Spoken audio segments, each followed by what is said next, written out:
Welcome to GMP, the Great, Glorious, and Glamorous, the Going North podcast, where authors from around the world help you realize that success is tangible. You'll leave with at least one new piece of inspiration or information to help you keep going north. Now let's get on with the show. And today on the Highlight Reel Builder for Authors, known as GMP, the Great, Glorious, and Glamorous, it's the Going North podcast. And in the words of one of my favorite video game characters, Big Smoke, it's time to return the favor, baby, because it's a host special with a lovely lady who is a grandmother but can pass for a mother because she looks freaking gorgeous. And she's not only an author, she is also a best-selling author, folks, and she hosts her own wonderful podcast called The Linda's Corner, and she's also the founder of Hope for Healing, which is a non-profit charity. So let's give it up for the wonderful LB herself, the future legendary, as well as beautiful Linda Bjork. How you doing today, Linda? Oh, wonderful. Thank you for having me today, Tom. I'm so delighted to be here. Yes, indeed. Might as well pull out a bottle of Sunny Delight because I'm delighted to have you here, too. That's right. And that's a nice thing because it's kind of rainy and yucky here where I'm at. So I think a bottle of Sunny Delight and bringing the sunshine with you is a great idea. Sometimes we have to bring the sunshine with us because it's not outside, but we can bring it with us wherever we go.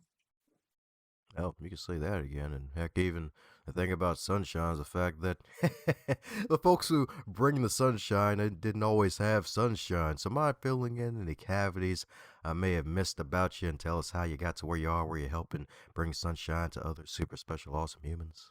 I am so glad you brought that up because isn't it the truth that what we are is not always what we have been?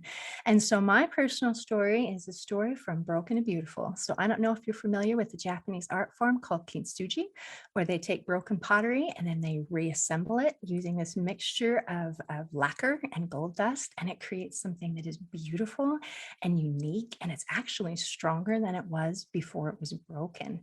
And that is my story. It is broken to beautiful. And there's different levels of broken. Like, for example, say you're crossing the street and you accidentally drop your cell phone and the screen cracks, and you might think, dang it, I broke my phone. But you might just keep on using it because it still works. And so for me, my basic brokenness was lifelong feelings that I'm not good enough, I don't matter, I'm not important. In fact, I am invisible. I felt broken, but you know what? I could still function and I could still live my life. Now, there's another level of broken, and that is say you're crossing the street, accidentally drop your cell phone, and then a truck runs it over. Okay, now we have a different situation. It's not just broken, it is crushed, and it no longer functions very well. And for me, that being crushed was struggling with debilitating depression and social anxiety, where it felt like my comfort zone absolutely collapsed and I did not feel safe, not anywhere and not with anyone. And I couldn't feel happy, even regardless of what the circumstances. If the sun was shining, if things were nice, there was still no happiness. There was emptiness inside of me. So what ran me over? What was that truck? Well, life, we all have experiences, we all have challenges and trials. That's part of living. And for me, I've dealt with poverty and I've dealt with sickness and I've dealt with trauma. I once had my mouth wired shut for 6 weeks so that my broken jaw could heal properly. I have survived a catastrophic engine failure in a small plane where there was no way that we could make it to the airport. And so we had to find a place to land that hopefully wouldn't kill us or damage people or property on the ground. And that was very scary. I have arrived at the scene of a motorcycle accident in time to see my son's broken body lying in the middle of an intersection surrounded by flashing lights and emergency personnel. I once took my teenage daughter to have some outpatient surgery. It was a simple procedure to help with some female issues she was having, cutting, cauterizing, good to go. The doctor said, just so you know, a little bleeding is normal. Just take her home, take her to rest, and watch for things like blood clots and infection. So I took her home, I put her to bed, and then every half hour or so, I just tiptoe in and see how she was doing. And then after a few hours, I got a text. I'm in the kitchen, she's in her room. She says, Mom, can you come into my room? I need to show you something. And so I walked in, I said, Hey, you're awake. How are you doing? And she didn't answer me with words, Dom. She threw off the covers and she was soaked in blood from her chest all the way down to her feet. And there aren't words adequate to describe the panic and the terror and the horror that I felt. Plus, it was coupled with horrible guilt because I'd been checking on her this whole time and I thought she was okay. And in reality, she was bleeding to death right under my nose. I've also been awoken in the middle of the night that my 9-month-old grandson had had a seizure and he was not expected to make it through the night. And he was life flighted to Primary Children's Hospital where they did emergency surgery to try to relieve the pressure on his brain, followed by a very delicate brain surgery to try to preserve his life and to resolve the problem. And they were able to preserve his life, but he did sustain brain damage through this ordeal. I also have another beautiful grandchild who was diagnosed with cancer at age 5 months. So we all have challenges and we all have trials and we all have things in our lives that are hard. But sometimes, I mean, we do the very best we can to handle it and to move forward. But sometimes we become overwhelmed and we don't handle it very well. Maybe it's something that's really big or really unexpected or a lot of things in a row. And when that happens, we can be in danger of slipping into depression. And that is what happened with me. It is as if I fell into a deep, dark pit. And it was so deep and it was so dark that sunlight couldn't reach me, happiness couldn't reach me, hope couldn't reach me. And there were no windows, there were no doors in this deep, deep, dark pit. And I thought, there is no way out. This is my new reality. From here on out, this is as good as it gets. And the best that I can ever hope for from here on out is to be able to endure in misery for the rest of my life. And I was in that place for about 5 years, but almost no one knew because I was really good at masking and pretending that everything was okay. And so that is what I did. And about this time, my sister, who was training to become a life coach like yourself, and she was planning this women's retreat. She'd rented this condo in the mountains, and she was going to invite a group of women to come and learn how to be happy and to live fulfilled. And she invited me to come.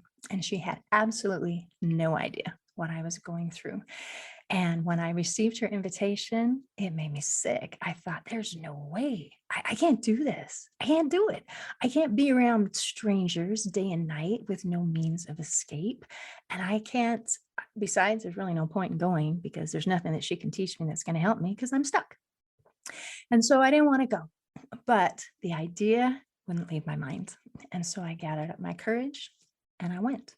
And I'm so glad that I did because it is as if my sister lowered a ladder down into this deep, dark hole and she showed me a way to climb out. And it was very much a ladder. It was not an elevator where the press of a button, suddenly everything was all better.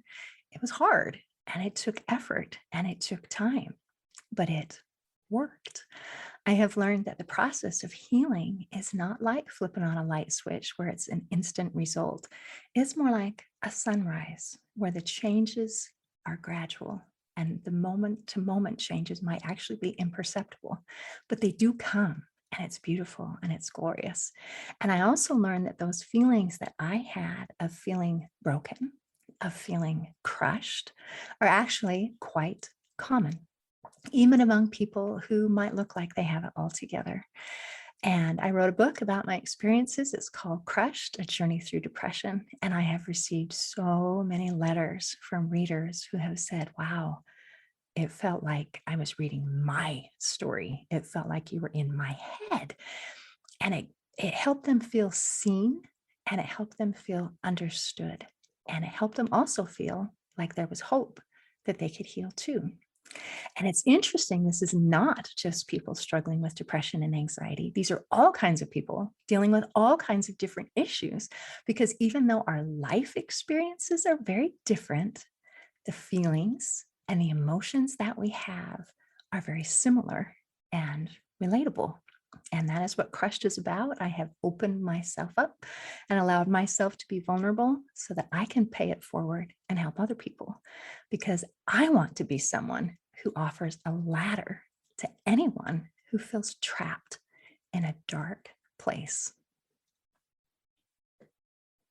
Ew, that's what I'm talking about today. That's right. The domino effect of calamity. My goodness, like back to back. It's like crap, will it end? Oh, crap, will it end? Darn. No, not again. No, not the pasta. No. All right, I guess I'm okay. Oh, crap, the grandkids. Darn the kids. Like, like, is it gonna end? Is it gonna end?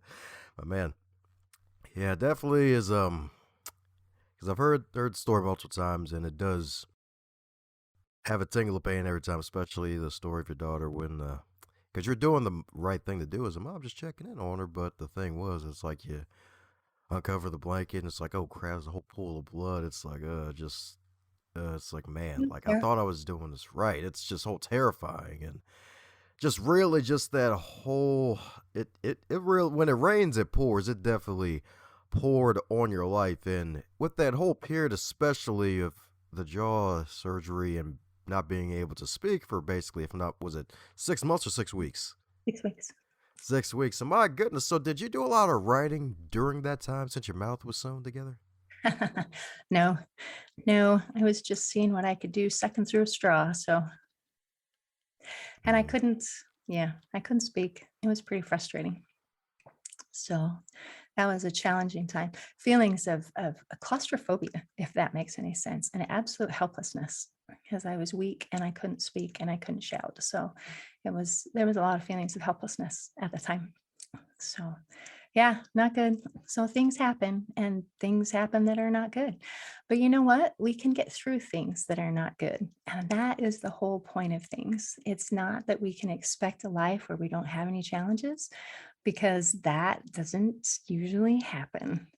And you would never read a book that didn't have any drama, anything that was going on, any fights, any bad guys or whatever. And you wouldn't go see a movie that didn't have some kind of a drama. And yet we think that our lives are supposed to be smooth sailing with no issues and no challenges, and everything just is sunshine and roses every day. And if it isn't, then sometimes we fall apart. But the cool thing is even if we do have a momentary fall apart, we can put ourselves back together. And I like to say that every journey to healing begins with hope. And hope is HOPE. The H stands for having a hunger for healing and for happiness. I've noticed that when we're satisfied with the way that things are, then nothing changes. It just stays the same. It has to begin with a desire, but not just a little bit of a desire. It has to reach a tipping point in our desire where that is a hunger, where we want to change more than we want to stay the same. And you can tell when you've reached that tipping point because we're willing to do something about it. And for me, in my story of just being broken and thinking, hey, I don't matter, I didn't really love that, but it wasn't bad enough for me to make that effort to make a change. So for me, being crushed was actually a blessing in disguise because it was so miserable that I needed to make a change. So the O stands for openness. And when I was struggling with depression, I was struggling with anxiety, I was closed tight, tight, tight, like a little armadillo in their shell. And they do that to protect themselves, And that's what I was doing. I was in survival mode. You try to protect yourself, you put up a shield, and then but in order to heal, we have to be able to open up a little bit. And for me, that first step was really just opening up enough to say to someone else, you know what, I'm not in a good place. So I need some help.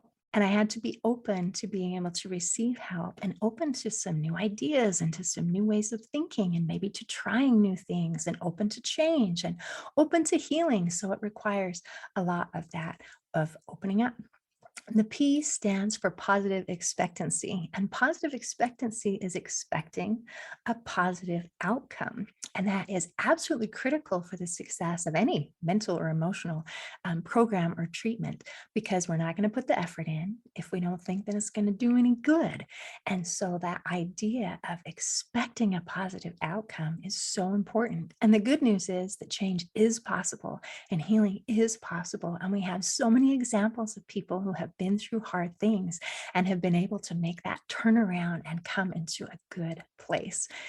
And the E stands for empowerment. If we're struggling with depression or anxiety or with any type of victim mentality or just that anxiety, depression, all of these things, we feel powerless.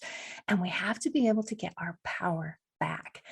And to be able to have our power, sometimes power is a concept that's misunderstood. I'm not talking about hierarchical power of me bossing somebody else around and telling them what to do. I'm talking about personal power. This is power over me, power to be able to feel comfortable in my own skin and to know that I matter and that I have value. And the power that I can be resilient and that I know that I can handle my challenges and then everything is going to be okay, even if I don't know what okay looks like. So, all of these kinds of things are so important.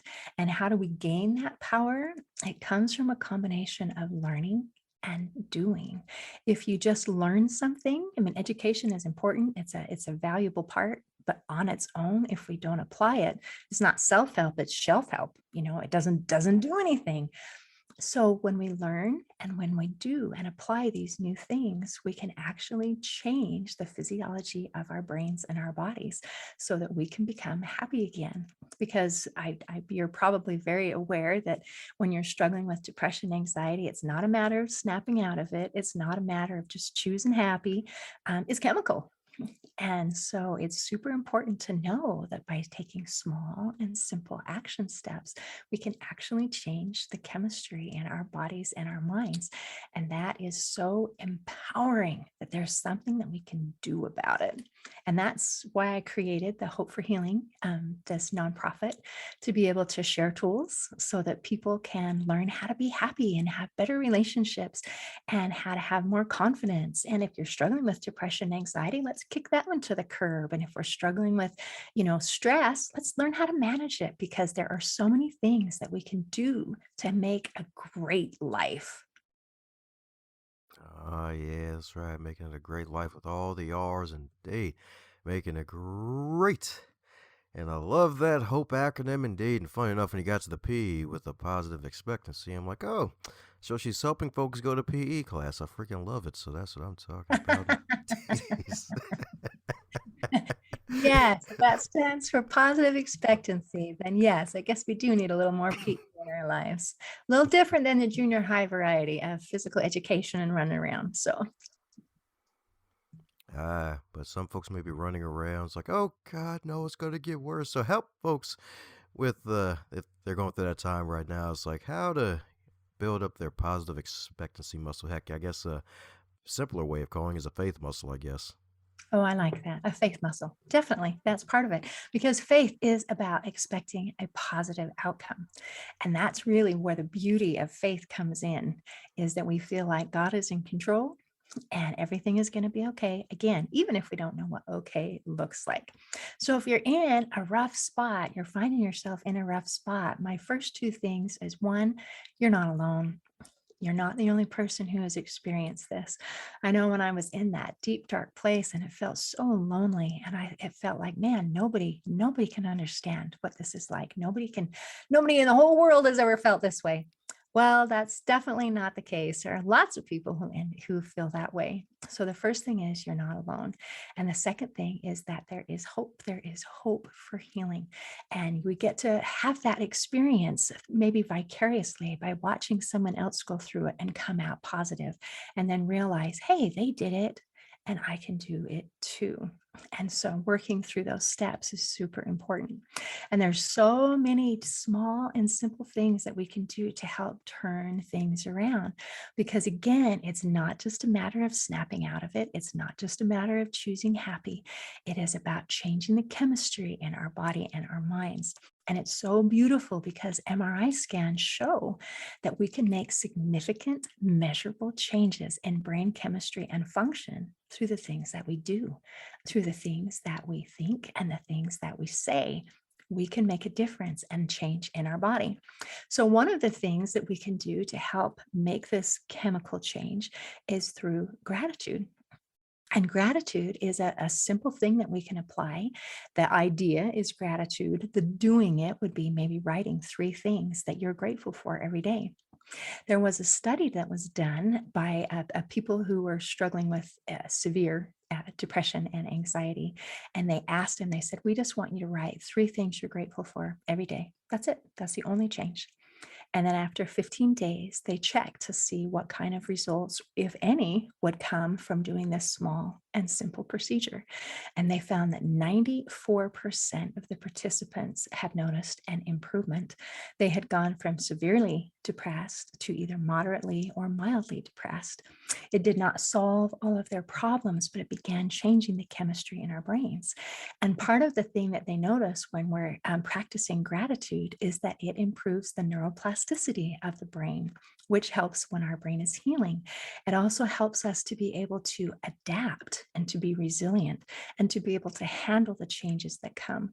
And also, the studies that have been done show that it helps stimulate this frontal portion of our brains where we have the conscious thought, where we are in the present moment.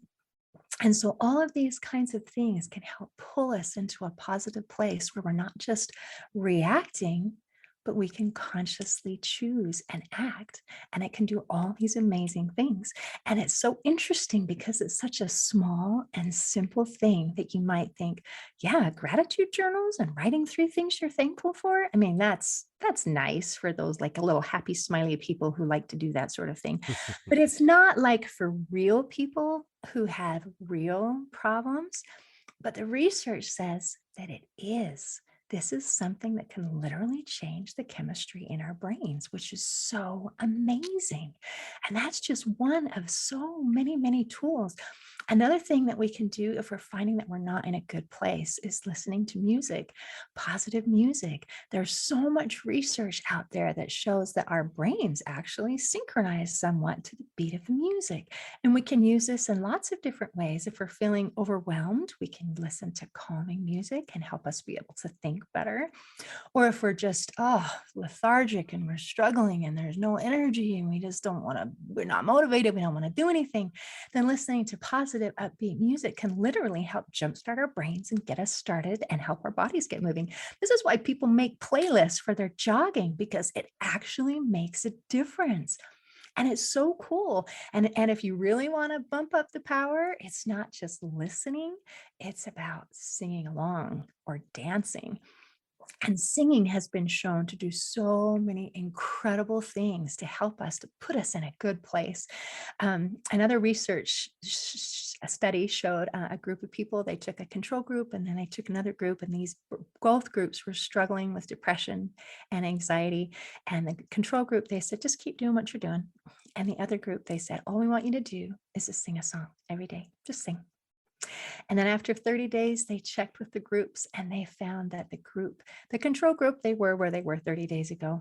But the group that had added singing to their daily routine were incredible. They had an amazing improvement in the way that they felt and in their hope and in the way that, just their depression had decreased dramatically. And so these small and simple things can really help make a difference. So a good idea is to kind of get a tool belt of what works for you. Some people might say, oh, gratitude journal sounds boring, but I could sing, or the other way around, like I don't want to sing, or, just find some of those things that work for you. And putting those small, simple, consistent action steps together, all of a sudden is like that sunrise where it's like, hey, I feel pretty good today. Hey, I feel happy. Things are different. Things are changing. And sometimes it might take a little while for you to start noticing the changes, but they do come and it is beautiful and it is amazing. And all of these small, simple steps are all backed by research, which is also super exciting. Oh yeah, definitely.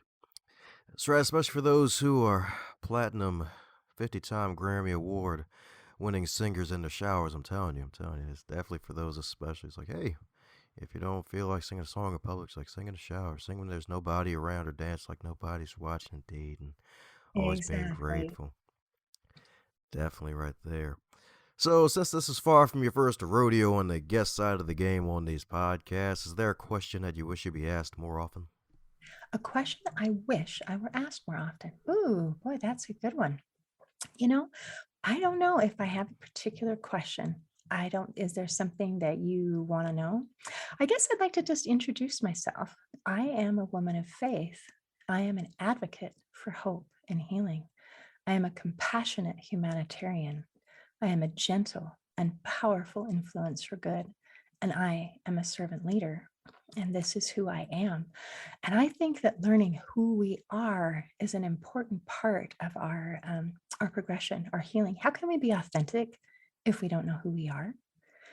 And stopping and pondering what matters to me, what is important to me, what difference do I want to make in the world, and what kind of change can I make? Asking these kinds of questions can put you in a place where it's like, this is who I am. This is who I choose to be. And for me, what I do is a reflection of who I choose to be. Like yourself, I'm a podcast host, and I love interviewing awesome people from around the world to bring quality content that motivates, uplifts, and inspires. I feel like I learn something from every person that I have a chance to visit with. And I love writing books that help people to motivate and uplift and to put them in a better place, like Crushed, A Journey Through Depression, You Got This, An Action Plan to Calm Fear, Anxiety, Worry, and Stress, 30 Days to a Better Marriage, 30 Days to Alleviate Depression, You're Good Enough and I Can Prove It, and several others. And most of these books are available to download for free on the Hope for Healing website. And Hope for Healing is the nonprofit that I created to help empower people to become their best selves. So when we decide who we are and what we want to do, it helps to empower us to be able to create that change and to be able to make that difference in the world. Ah, there we go. That's right. Yeah, because it's so darn true about knowing your identity and knowing who you truly are. Because a lot of folks are wandering around as a, as the late great Zig Ziglar would say, a wandering generality as opposed to a meaningful specific. So my goodness, that's what I'm talking about, indeed. And through all those setbacks, helping you to not only find your identity but stay strong in it. So another fun question for you. So if your particular book Crushed was a food item, what would it be and why? Ooh, a food item. Let me ponder.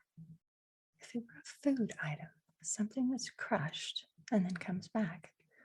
I guess the thing that comes to mind with crushed would be grains, like you're grinding something into flour. And then after it's into flour, then you can use it to make bread and make something beautiful and wonderful. Where that process of being broken down, not very fun. It hurt, but it enabled me to be able to become something beautiful and wonderful and delicious. So I guess that would be my transferring it into food plan. There you go, bread of heaven, feed me till I can't walk no more, right? uh, Definitely probably the most interesting answer with that question, yeah, because it's so darn powerful. It's like, hey, it's grains, but hey, the grains can first become flour and then become anything. It could be bread. It could be a giant, beautiful cake. That's right. It could be a wedding cake. It could be a lemon cake, a pound cake. It could be a chocolate cake. Any kind of cake you want. That's right. That's right indeed. It could be a croissant even. That's right. And that goes back into where we get to choose, right? Right? Where we can say, hey, what do I want to be? Do I want to be a delicious loaf of bread or do I want to be a fabulous cake? Because they're both great and they both have their needs and their place. That's what I'm talking about. Heck, even Since we got on this cake thing, now I have to ask you this one. So, if you were to bake a cake where anyone's trying to find success, and there would be, eh, well, there's multiple ingredients and procedures to make a cake, so you can go as many as you want. If there's a particular cake of success where it's like eat this cake and you become successful, what would the ingredients be for this cake of success? Ooh, the cake of success. Well, I guess we already talked about the flour, so we'll include that. And then we're gonna add some sugar because some sugar helps to make things sweet.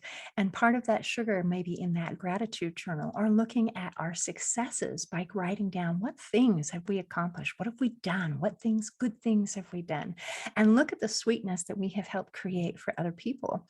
And then, of course, we got to have some baking soda and some baking flour. We need some leavening. We need to be able to laugh and to have fun and to be happy and to find some joy. Because if you don't have that leavening, then your cake is flat and it's very yucky. So we want to have some happiness and some joy in our life. And we need a sprinkle of salt. We got to have that goodness that we can add and share with other people. So I would think those would be some basic things to help create that cake of awesomeness that we want to be.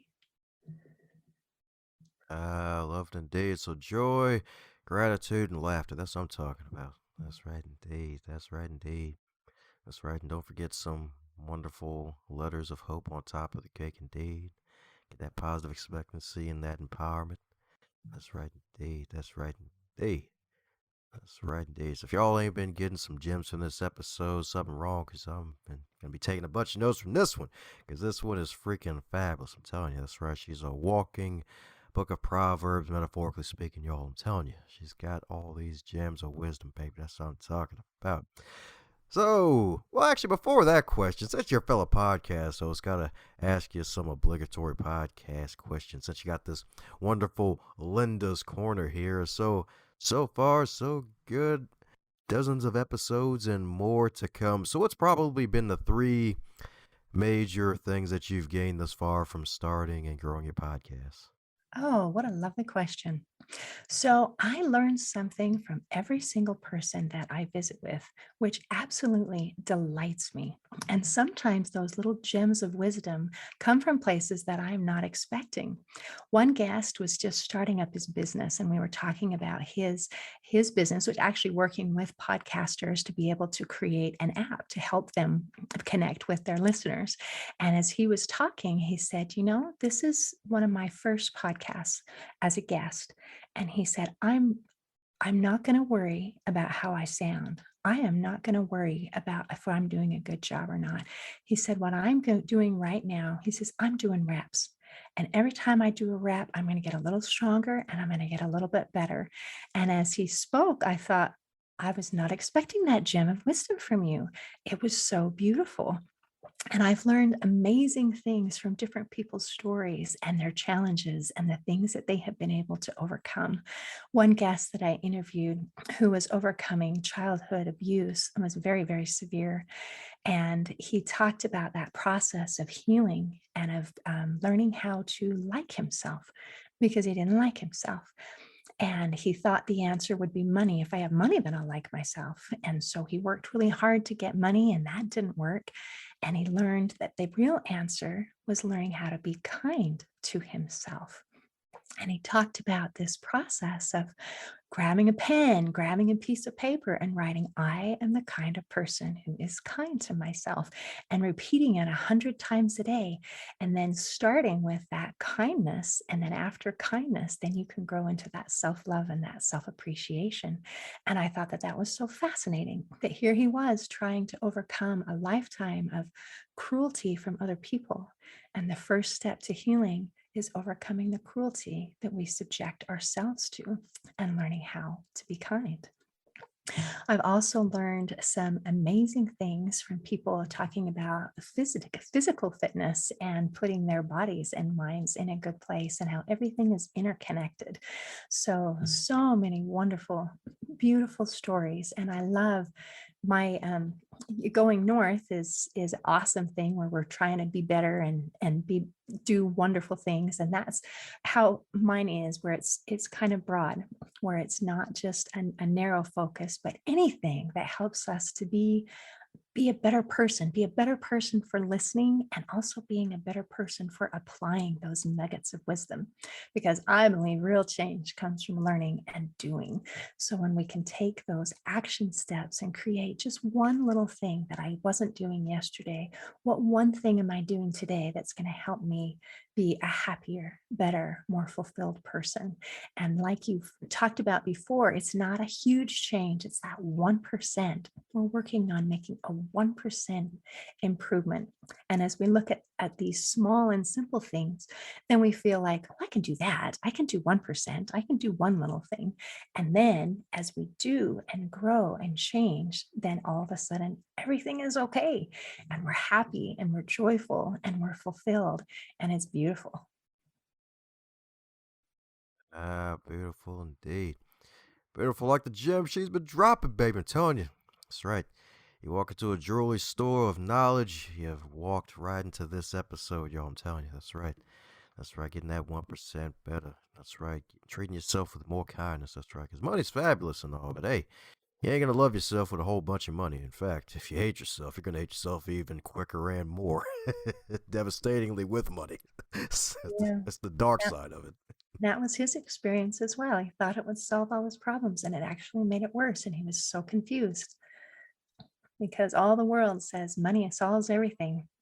And the real truth is that our happiness, our confidence, people think it comes from the outside in. Once our circumstances are fabulous, once I have this many followers on social media, and I make this much money, and I live in this kind of house, and I drive this kind of car, and I have this, number showing up on the scale when I step on it in the morning, then all of a sudden I'm going to feel great. And the truth is, it comes from the inside out. And we can have those wonderful things. We can have money, we can have success and all those things. But if there's emptiness inside, the outside doesn't fill that emptiness. We have to fill the emptiness ourselves, and it goes from the inside out. And once we fill ourselves and we are in a good place and we're happy and we're joyful and we have something to give and something to offer, then everything else on the outside seems to take care of itself. Oh, yeah. That's right indeed. That's right indeed. That's right, folks. Focus on that inner wealth first, y'all. That's right. That's right indeed. Heck, even add some faith indeed as well, because that'll help a lot. That'll help a lot indeed. So we're coming down to the magical question that every guest gets to receive, and that is if you're to wake up tomorrow and you're 25 again, but this time you're in the current year with all of your knowledge and experience still, what advice would you give to yourself? Ooh. Okay, so I woke up and I have all the knowledge that I don't really need to tell myself, because then I would already know it would be inside. But I think just the idea that you matter and you can make a difference. Because when I was younger, I didn't think that I mattered. I didn't think that I made a difference. I didn't think that I had anything of value to offer anybody else. And when you feel like you don't have anything to offer and you don't have anything to share, then you keep what you actually do have hidden inside. And by coming to that awareness and that awake feeling of, hey, I have something of value to share, and it is beautiful and it is fulfilling to be able to reach out and to help other people, because I know that I can. Ah, yeah. That's right. Snap open a can do indeed. That's right. That's right, because you matter. That's right. I know a lot of things that folks can do is that's follow you know all your social medias, your sites, and check out your podcasts and subscribe to all of the stuff that you're doing and buy some copies of your books. So if folks want to get started on doing that, what's the best way for folks to do so? Oh, you can reach me at hopeforhealingfoundation.org. And you can also reach me at lindascornerpodcast.com. And then all the social media at Linda's Corner. Woohoo! Well, there you have it, folks. Head over to Linda's Corner, y'all. I'm telling you, that's right. If you go to her corner and you walk out as a happy garden gnome, you know what happened, y'all. I'm telling you, some good stuff over there, indeed. So check out all the stuff that she's doing, indeed, because she's only getting started, y'all. That's right. She's only getting started. So, any parting words before we close up shop, Linda? Mm. I'd like to extend an invitation. I invite people everywhere to join with me in making the world a better place by working on the only person that you truly have power to change, and that is yourself. How's it going, my friend? I'm so glad you made it to the end. That shows that you are an uncommon finisher, and I am so grateful for you sharing your ears, your attention, and your time to this wonderful podcast to do something that'll take yourself to the next level. And for everybody else involved in this wonderful program, share it with at least 3 people in your network so that way more folks can not only catch the fire that is on this podcast, but can also be inspired to be their best. Advance others to advance yourself.